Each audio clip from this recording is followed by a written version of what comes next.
Happy Monday, everybody. My name is Brandon Rosa, and welcome to episode 164 of the Xbox in 10 podcast, your weekly source of Xbox gaming news covered in around 10 minutes. Every Monday, this podcast covers new game releases, the previous week's gaming news, and we all learn an Xbox-related fun fact together. The show is on YouTube and podcast services around the world, so please subscribe on your favorite and leave a review. Xboxin10.com, no numbers, is your quick source for links to all of our podcast destinations and social media profiles, which you can follow at Xboxin10. To start, let's talk game releases. There were no big games out last week, but the games coming out this week include Endling Extinction is Forever, Forza Horizon 5 Hot Wheels, As Dusk Falls, Gloom and Doom, Seduction Amongst Fate, Stranger of Paradise Final Fantasy Origin Trials of the Dragon King, Hazel Sky, Baldur's Gate Dark Alliance 2, Hellpie, Princess.loot.pixel.again x2, Severed Steel, Airy Vikings, and Capcom Arcade Second Stadium. Now on to last week's biggest news stories, and we have 5 to cover this week. Number 1, EA's new Skate is free to play. Michael McWhorter at Polygon writes, the creative team behind Electronic Arts' new Skate, the first new entry in more than a decade, revealed more details about their skateboarding game on Thursday, including its full name, Skate, just Skate, though EA stylizes it with a period. Chris Cuz Parry, creative director on Skate, said the new game is not a sequel, remake, reboot, or remaster of the original Skate, but something new. Quote, we're in it for the long haul, end quote, Parry said. And developer Full Circle will add new gameplay content and gameplay elements to the game based on player feedback. The new Skate will be a free-to-play game and is coming to Windows, PC, PlayStation, and Xbox platforms, EA and Full Circle announced, with full cross-play and cross-progression. A mobile version of the new Skate is also in development. The developers did not announce a release window for any version of the game, only committing to, quote, when it's ready, end quote. The developer said that yes, Skate will have microtransactions to fund its continued development, but said they will largely be cosmetic. The team said that it's looking to games like Apex Legends, also from EA, as inspiration for monetization. Fans can sign up to playtest the game for a, quote, pre-alpha, end quote, look at the next Skate EA and Full Circle announced in June. A new Skate game was officially confirmed in 2020 after a years-long campaign in which fans of the franchise flooded EA's social media channels with the hashtag Skate4 hashtag in an attempt to convince the players to revive the skateboarding series. In 2021, EA announced the team creating the new Skate, a studio branded Full Circle.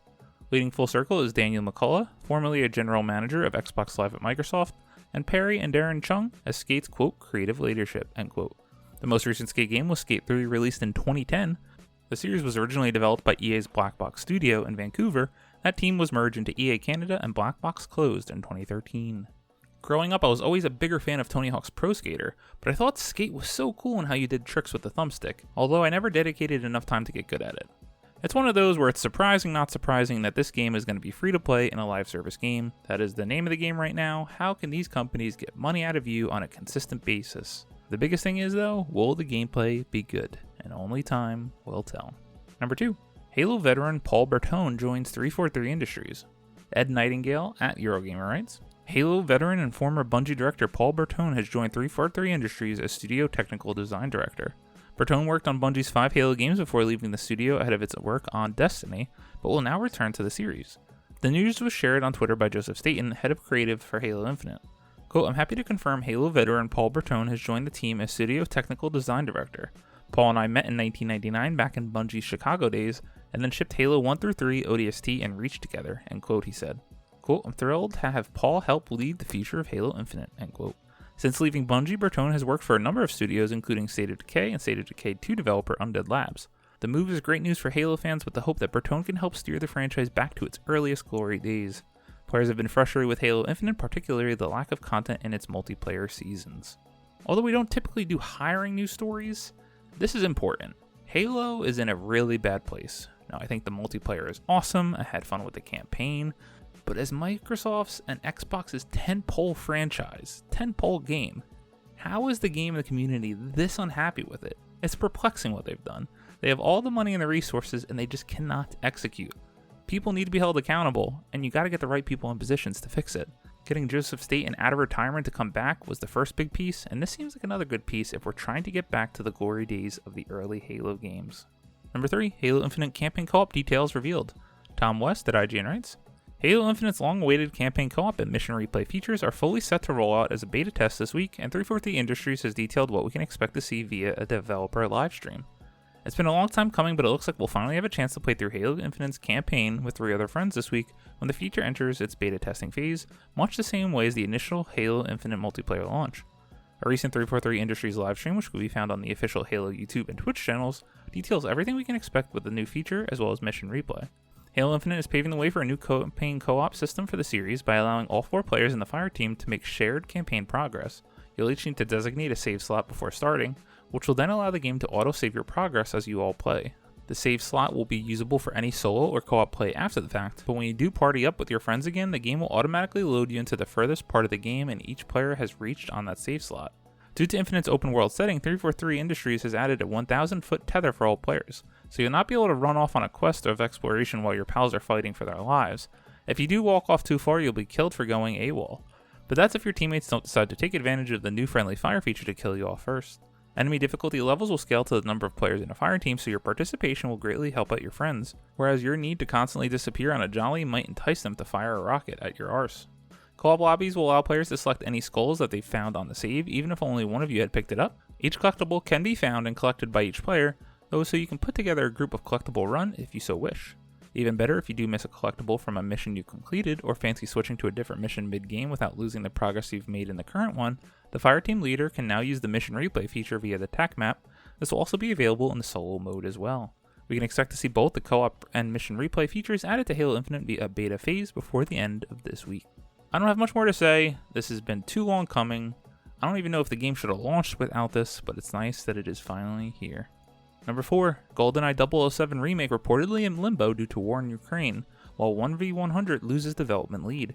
Victoria Kennedy at Eurogamer writes, rumors of a GoldenEye 007 Remake have swirled for some time, though we'll likely have to wait a while longer to see the game announced.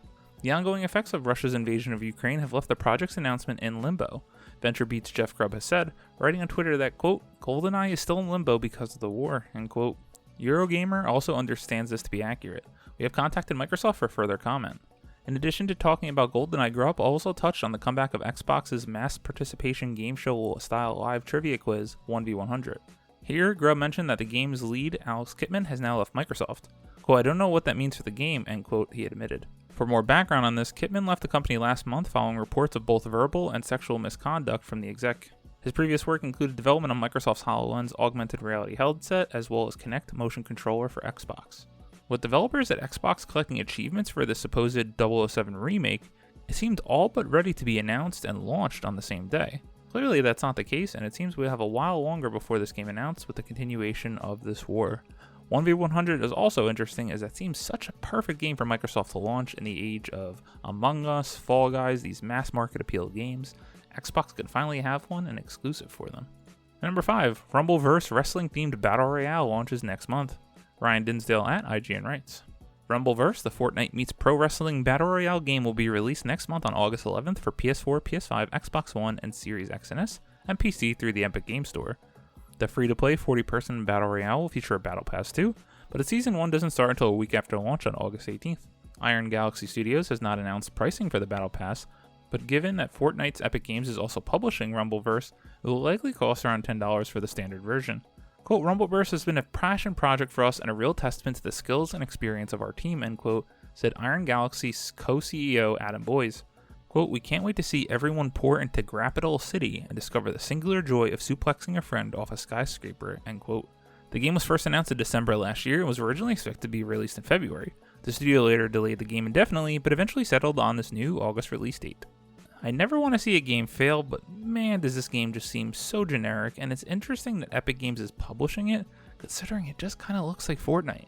Hopefully the game's fun. I love checking out new Battle Royale games as I love the idea and the genre, but this thing is just not doing it for me. As always, we end our show with a fun fact about Xbox, and let's keep with the Halo lore as that dominated the news stories this week. Did you know that the Master Chief was a DJ? Credit to GameSpot for this fun fact. Yes, Steve Downes, who voices the protagonist Master Chief, is a morning radio DJ in Chicago. From morning radio DJ to one of the most historic and prolific characters in the video game industry, Master Chief, the man of a few words, is so iconic, and that voice is perfect for the character. It was consistently odd for me to not hear Steve Downes in the Halo show. I understand why it wasn't him, but still, the voice is just too iconic. Thank you for listening to the Xbox in 10 podcast, your weekly source of Xbox gaming news covered in around 10 minutes. If you like the show, please subscribe on your favorite podcast service, share with your friends, leave a review, and follow on all social media at Xbox in 10. This past week, I had very little time to play any games, but I did get a couple of pinnacle rewards in Destiny 2 as I continue my grind on that game. I did pick up the Quarry on the Xbox Ultimate sale that's going on right now. I did not want to pay full price for the game given some of the reviews, but I really loved Until Dawn, so I'm excited to see what this game has in store for me. My name is Browser Rosa. You can follow me on Xbox at Brosa93. Hope you all have a great week. Stay safe and keep on gaming.